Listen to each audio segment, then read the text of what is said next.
Hello বন্ধুরা, কেমন আছো সবাই? আশা করি সবাই ভালো আছো আর আমিও ভালো আছি। কারণ আমার শরীরটা একটু খারাপ, তাই ওরা খবর পেয়েই হুট করে আমাকে কিছু না জানিয়ে চলে এসছে। তো ওরা আমাকে জিজ্ঞেস করছিলো কী খাবি, তো আমি কিছু খাইও নি শরীরটা খারাপের জন্য। তো বললাম যে তাহলে নুডলস অর্ডার কর, কারণ আমার ঝাল ঝাল কিছু খেতে ইচ্ছা করছে। তাই ওরা কোরিয়ান নুডলস অর্ডার করলো। তো পার্সেলটা আসবে, তাই আমি দাঁড়িয়েছিলাম ওটা রিসিভ করার জন্য। কারণ আমি আমার ঘরের সামনে আমি কাউকে অ্যালাউ করি না, তাই আমি নিচে গিয়েই নিজে পার্সেলটা নিয়ে আসি। আর ও বলেছিল যে তুই বস, আমি বানাচ্ছি।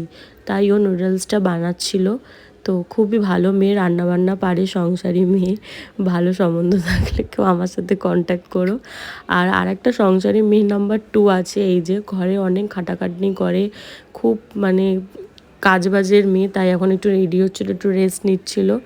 তো যাই হোক, আমি এই বসেছিলাম, ওরা আমাকে কিছু করতে দেয়নি, আমি বসেছিলাম চুপ করে। আর ওরাই বলল যে ঠিক আছে তুই বস, আমরাই আজকে তোকে খাওয়াবো রান্না করে। তাই আমি একটু বসেছিলাম। কার না ভালো লাগে বলো, শরীর খারাপের সময় কেউ যদি এরকম রেঁধে বেড়ে খাওয়ায়। তো যাই হোক, এই যে আমাদের নুডলসটা নিয়ে চলে এসছে, দেখেই এখনই মুখে জল চলে আসছে। খেয়ে তো নিয়েছি আগে, এখনই জল চলে আসছে। কারণ আর এটা খুব স্পাইসি হয়, যারা যারা খাওনি একবার ট্রাই করো। তো তারপরে আমরা এখানে সবাই মিলে গল্প করতে করতে আমরা এটাকে খাচ্ছিলাম, আর খুব হাসাহাসিও হচ্ছিল। আর ও আমাকে বারবার বারণ করছিল আমাকে ব্লগে নিবি না, তাও আমি নিচ্ছিলাম। তো যাই হোক, তারপরে একটু আড্ডা মারার পর ওরা চলে যাচ্ছিলো, মনটা খুব খারাপ লাগছিল।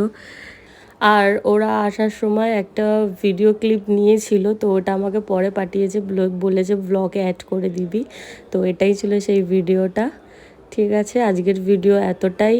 ভালো লাগলে লাইক কমেন্ট শেয়ার করে দেবে প্লিজ। Tata, bye bye.